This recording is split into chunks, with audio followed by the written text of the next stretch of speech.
मिस्र मुल्क जिथे यूसुफ बड़ा वजीर हा उत्थे काल हा।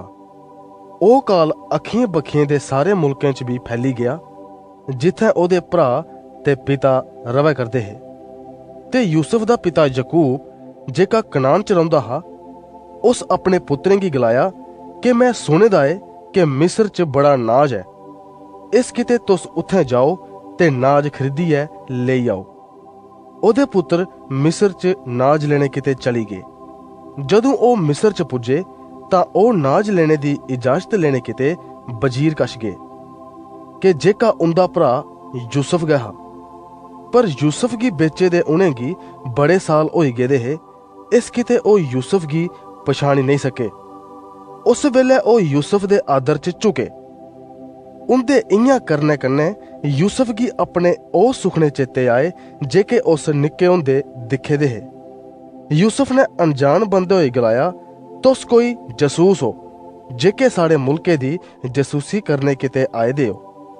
पर उन्हें गलाया, हे मालक, अस जसूस नहीं आ, अस ते एक बब्बे दे 12 पुत्तर हां, जिंदे चा एक नहीं रेहा, लोका घर है ते अस दस इत्थे नाज लेने किते आए दे हां। पर यूसुफ ने उनेंगी गलाया, तुस सच्चां गै कोई जसूस हो, ते उनेंगी 3 दिन किते जेला च बंद करी ओड़ेआ।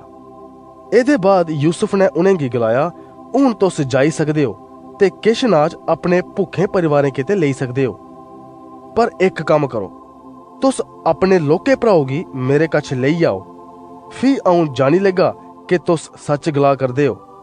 पर तदों तकर तुंदा एक भरा मेरे कश रौग। उस वेले सारे भरा अप्पू बिच्चा गलाना लगे कि एह साढ़े गै कर्मे दा फल अस भुगता करने आ। जदों उस वेले यूसुफ रहम मंगा करदा हा तां साढ़े चा कुसै एक भी ओहदी नहीं सुनी, जेदी वजह कन्नै अज असेंगी एह सजा थ्होए करदी ऐ।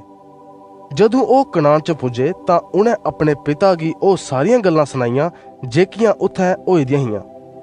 एह सुनियै उंदा पिता यकूब करलाइयै गलाना लगा, तुंदे कारण मैं अपने सारे जागत मुहाई ओड़ने न। ते ओह लोके पुत्रे गी उंदे कन्ने भेजने किते राजी नहीं होया। किश दिनें बाद उंदा नाज फ्ही मुक्की गया ते उंदा पिता ने फ्ही उनेंगी नाज आनने किते भेजिया। पर पुत्रें समझाया कि लोके भराऊ दे बगैर ओह मिस्र च नहीं जाई सकदे। उस वेले यकूब ने अपने लोके पुत्रे गी उंदे कन्ने भेजने किते राजी होई गया। जदों उन्हें अपने लोके भराए गी यूसुफ दे सामने आंदा ते यूसुफ दे दिलै च अपने लोके भराऊ किते हिरख भरोई आया। यूसुफ ने आखिर च अपने भराएं गी परखने दा फैसला किया कि एह वाकई गै इनेंगी अपने किते दे कम्मे उपर पछतावा है या नहीं। यूसुफ ने अपने लोके भराऊ उपर झूठ मूठ दा इल्जाम लाया कि उस गै ओहदा चांदी दा कटोरा चोरे दा है। उस उनेंगी गलाया कि एह मिस्र च गुलामी करग। पर भरा जानदे हे कि अगर ओह लोके भराऊ दे बगैर घर वापस गए तां उंदे पिता गी सदमा पुजना है। इस करियै एक भरा गलान लगा, महाराज, एदे थार मिगी गुलाम बनाई लियो ते इसी छुड़ी दियो। उस वेले यूसुफ समझी गया कि ओहदे भराएं च कोई खोट नहीं रहा ते आखिर च यूसुफ ने अपने आप गी प्रगट करी ओड़ेआ कि जिसी तुसें बपारियें दे हत्थें च बेची दिता हा, आऊं उवे यूसुफ हां। पर तुस फिकर नहीं करो, एह परमेसर गै हा जिने मिगी मते सारे लोकें दी जिंद बचाने किते भेजिया हा।